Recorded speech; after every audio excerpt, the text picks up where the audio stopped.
करने वाले हैं। सबसे पहले जान लेते हैं हिंदी साहित्य को लेकर। ठीक, हिंदी साहित्य को जो हमारा काल विभाजन जो हुआ उसमें उसको 4 भागों में बांटा गया। पहला हमारा आता है आदिकाल, दूसरा हमारा आता है भक्ति काल, तीसरा हमारा आता है रीतिकाल, चौथा हमारा आता है आधुनिक काल। उसमें आपके परीक्षाओं में अवधि को लेकर एक प्रश्न जो है यह पूछा जाता है और आगे भी पूछा जा सकता है। यह प्रश्न जो है यह क्या होगा, यह होगा आदिकाल को लेकर, भक्ति काल को लेकर, या फिर कहे तो रीतिकाल या आधुनिक काल को लेकर रहेगा।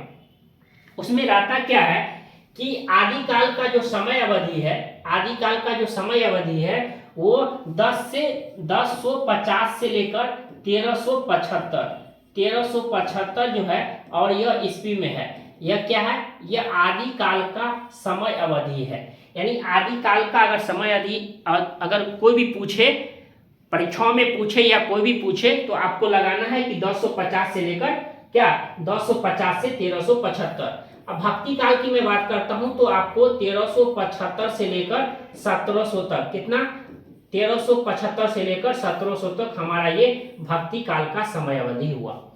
रीति काल की मैं बात करता हूं तो रीति काल का आपका 1700 से लेकर 1900 तक, कितना हो जाएगा 1700 से लेकर 1900 तक हमारा ये रीति काल का समय अवधि रहा। ठीक, इसको लेकर आप जरूर याद रखेंगे। उसके बाद कहता है आधुनिक काल को लेकर, तो 1900 से लेकर आप कह सकते हैं अब तक। ये अब तक, इसको लेकर प्रश्न कैसे पूछा जाता है इसको लेकर हम चर्चा करेंगे। जैसे दे देगा आपको एक मिलान चिन्ह में दे देगा आदिकाल का समय अवधि, आदिकाल का समय अवधि ABCD करके, और उधर रहेगा 1, ठीक, उधर रहेगा आपको 2, ठीक, तीसरा हमारा रहेगा ऐसे करके रहेगा कि मिलान करने के लिए, और हमारा रहेगा इसमें दे देगा कि आदिकाल, आदिकाल दे देगा, ठीक, आदिकाल, और एक जगह दे देगा आपको क्या आदिकाल का दे देगा, यहाँ दे देगा 1050 से लेकर 1375 ईस्वी। अब आपको मिलान चिन्ह दे देगा, उसमें दे देगा भक्ति काल। ठीक, प्रश्न देखिए कैसे रहता है, मैं प्रश्न भी आपको बता रहा हूँ। भक्ति काल, उसके बाद हमारा रहता है रीति काल, उसके बाद हमारा आता है आधुनिक काल। आधुनिक काल तो आपको क्या है, आप आधुनिक काल अब यहाँ दे देगा, यहाँ एक जगह दे देगा 1700 से लेकर 1900 तक, तीसरा हमारा दे देगा 1900 से अब तक, ठीक, और तीसरा हमारा चौथा कौन बचेगा हमारा 1375 से लेकर 1700 तक। ठीक, तो आप मिलान कर लीजिए, इस प्रश्न का जवाब दे दीजिए। ठीक, प्रश्न ऐसे ही पूछा जाएगा।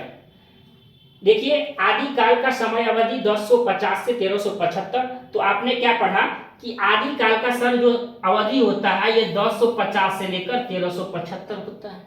आप देखिए जैसे ही आपने जाना कि समय अवधि 1050 से 1375 होता है, आपका अगर एक प्रश्न अगर बीपीएससी टीआरई में प्रश्न पूछा जाता है तो आप गारंटी के साथ कहते हैं कि आपका गलत नहीं होगा। भक्ति काल 1375 से 1700 तक, रीति काल 1700 से 1900 तक, आधुनिक काल 1900 से अब तक। देखिए आप मिलान कर लिए कि नहीं। 2 प्रश्न कह सकते हैं कम से कम मिलान से जरूर आते हैं। एक मिलान इसमें आप कह सकते हैं, या दूसरा मिलान कह सकते हैं जिसमें आपको आदिकाल के प्रमुख कवि, भक्ति काल के कुछ कवि, रीति काल के कुछ कवि या आधुनिक काल के कुछ कवि, जिससे आपको 1 नंबर मिलान चिन्ह आपको देखने को मिलता है।